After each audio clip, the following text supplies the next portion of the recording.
kira-kira kalau teman-teman punya calon pasangan atau punya pasangan generasi sandwich, kira-kira bakal seperti apa? Mau atau enggak?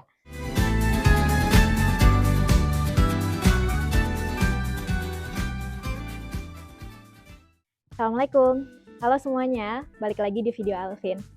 Minggu kemarin kita udah bahas tentang sampah, kali ini kita akan bahas tentang yang juga mungkin teman-teman merasakannya atau mungkin ada di sekitar kita yang di posisi itu, yaitu tentang generasi sandwich. Tapi kita nggak akan bahas tentang apa itu generasi sandwich secara detail, tapi tentang pada konteks kira-kira kalau teman-teman punya calon pasangan atau punya pasangan generasi sandwich, kira-kira bakal seperti apa? Mau atau enggak? Nah, kemarin saya tuh pernah berselancar di Twitter dan di sana ada beberapa orang yang mereka ngerasa insecure sebagai generasi sandwich. Dalam artian insecure-nya tuh karena, aduh kira-kira ada orang nggak ya yang mau sama aku? Kira-kira orang mau nerima aku atau enggak ya? Karena aku punya banyak tanggungan dan segala macam. Dan itu bikin dia ngerasa insecure. Tetapi di sisi lain, di posisi lain yang bukan generasi sandwich, ada yang saling membalaskan. Nah dia bilang kalau dia dapat pasangan generasi sandwich dan dia sudah yakin atas apa yang akan dilakukan ke depannya, terbuka satu sama lain terhadap finansial dan mau memperbaiki itu, ya let's face the storm together gitu. Jadi karena sudah berkomitmen satu sama lain untuk jalan berdua, berarti ya harus sama-sama yakin dan berkomitmen untuk menghadapi badai itu bersama-sama. Nah, di sini ada beberapa hal yang bisa saya share ke teman-teman perihal pertanyaan-pertanyaan yang bisa teman-teman ajukan ke calon pasangan yang generasi sandwich atau teman-teman yang generasi sandwich bisa saling mengajukan pertanyaan ini juga kepada calon itu. Ini cuma beberapa aja ya, tidak semua. Yang pertama adalah dia punya tanggungan atau enggak. Tanggungan itu bisa berarti orang tuanya atau bisa jadi adiknya dan atau bisa jadi juga dia punya orang lain yang menjadi tanggungannya dia gitu. Karena generasi sandwich itu sendiri kan adalah roti lapis ya, generasi roti lapis. Roti lapis kan kita tahu ada roti, di tengah-tengahnya ada isinya. Nah, yang jadi generasi sandwich itu adalah orang yang ada di tengah-tengah itu yang jadi isinya. Dimana yang menghimpit dia di atasnya itu adalah yang di atasnya dia, yaitu orang tuanya dia atau yang lebih tua dari dia, mungkin orang tuanya atau kakeknya atau siapanya, di dalam keluarganya atau orang lain yang dekat dengan beliau, yang dekat dengan dia, tapi dia harus menanggung itu, atau yang di bawahnya. Bisa jadi adik-adiknya atau bisa jadi juga anak-anaknya. Makanya dia harus menanggung dua hal itu gitu, baik yang di atasnya dia atau di bawahnya dia gitu. Nah kemudian pertanyaan selanjutnya adalah kamu punya utang atau enggak. Nah dari utang ini kita bisa tahu apakah dia punya utang produktif atau dia punya utang yang tidak produktif. Kemudian kita juga bisa nanya tentang dia punya investasi atau enggak.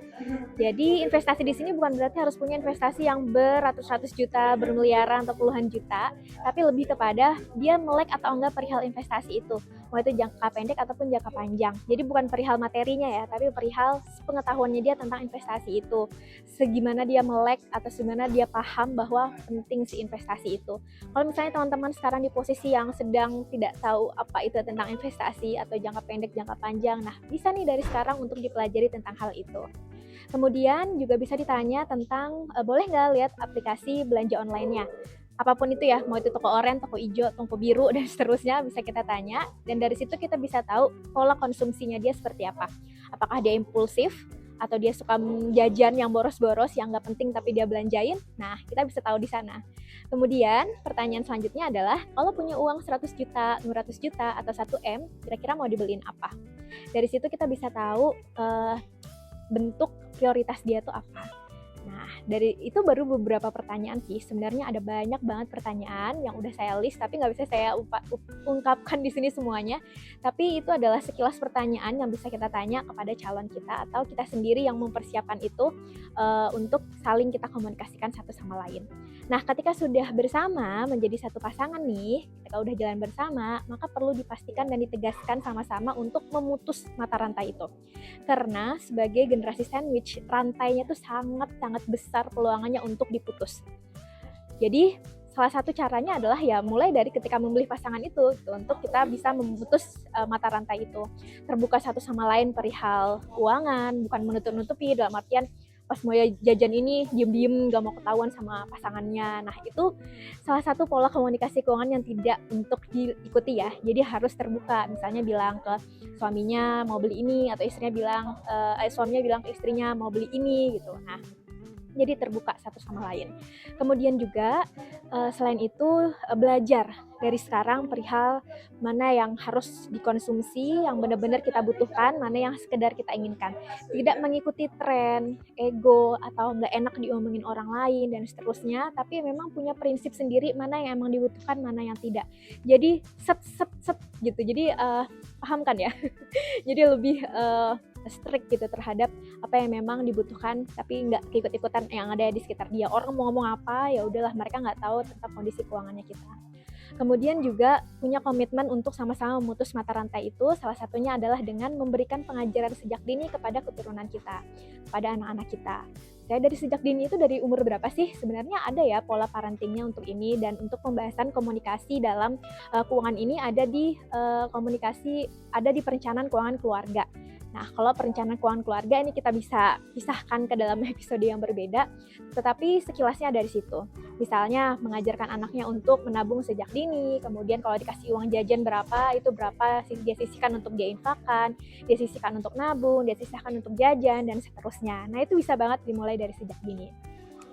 Selanjutnya, perihal generasi sandwich ini, ada salah satu ulama kita di Indonesia, yaitu Buya Yahya. Beliau pernah bilang kalau jangan sampai istilah baru generasi sandwich ini menjadikan kita menjadi sangat terbebani dan menjadikan kita berpikir yang negatif kepada orang tua kita. Misalnya merasa kesal, emosi, marah, bahkan benci kepada orang tua kita karena kita ditakdirkan menjadi generasi sandwich.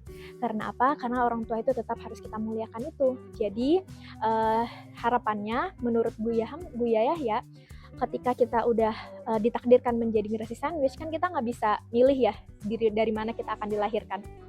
Tetapi kita bisa berpeluang untuk memutus itu, dan ketika menjadi generasi sandwich itu, kita juga jadi bisa punya banyak peluang untuk lebih banyak berbakti kepada orang tua. Dalam artian segala hal ya, dalam perlu komunikasi juga jadi lebih banyak, karena dalam hal finansial kita harus sering berkomunikasi sama orang tua perihal itu. Nah, semoga aja kalau menurut Buya Yahya, lewat ditakdirkannya seseorang menjadi generasi sandwich itu menjadi peluang berbaktinya menjadi lebih besar untuk itu. Makanya beliau mengingatkan supaya kita tidak terbebani dengan istilah itu, karena istilah itu kan nggak ada dalam Islam. Nah, di beberapa artikel juga udah banyak perihal rezeki yang selalu ditekankan bahwa rezeki yang baik itu adalah rezeki yang berkah, dan rezeki itu bisa datang dari mana aja. Seperti dalam surah At-Talaq ayat 3, rezeki itu bisa datang dari mana aja, dan ketika Allah sudah mencukupkan rezeki itu, itulah yang disebut dengan berkah. Dalam artian orang lain tuh bisa jadi kaya raya banget, tapi dia nggak pernah ngerasa cukup. Makanya kita ada yang korupsi, ada yang suka nyuri, karena dia nggak merasa cukup gitu atas itu. Jadi buat teman-teman yang sekarang ada di posisi generasi sandwich, semoga tidak lama-lama berkecil hatinya, insecure boleh-boleh aja, tapi pada batasan yang tidak berlebihan, dan itu menjadi pengingat atau reminder untuk terus keep going, keep it up, terus berusaha, terus belajar.